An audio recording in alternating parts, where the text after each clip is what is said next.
money on some of this technology in order to get an edge or remain relevant. What are you looking for at this year's CES to indicate that that kind of broadening out, that profitability backdrop is truly coming to the fore? Yeah, I don't want to contradict myself necessarily. That's where the C or the consumer part is important. So, for example, if we take DRAM or memory chips, prices are going really high because memory chips are in short supply. They're going into the high bandwidth memory stack. It's layered up DRAM that goes into data centers. A consequence of that is that PC prices are getting higher and higher because the cost of manufacturing is higher because of the DRAM.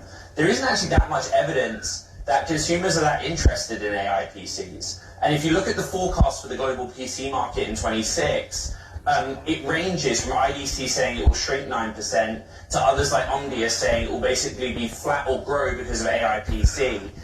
There's probably not been that much love reflected for those names in the market where there is a direct consumer play on AI. And like smartphones and PCs are part of them. You know, Qualcomm will be there at CES, and they kind of felt a little bit aggrieved that their competence in processors specifically for AI smartphones hasn't sort of been realized by the market. So that's how I'd say, like, is there actually tangible evidence that all this AI stuff, it actually means anything to anyone that's attending there, and then that shows up in the sales data for the coming 12 months? Well, Miller here spends 3.5 hours on ChatGPT a day to get tips on his motorcycle and car repairs. What about you, Ed? How much do you spend, not necessarily on ChatGPT, but just in general, with different AI tools?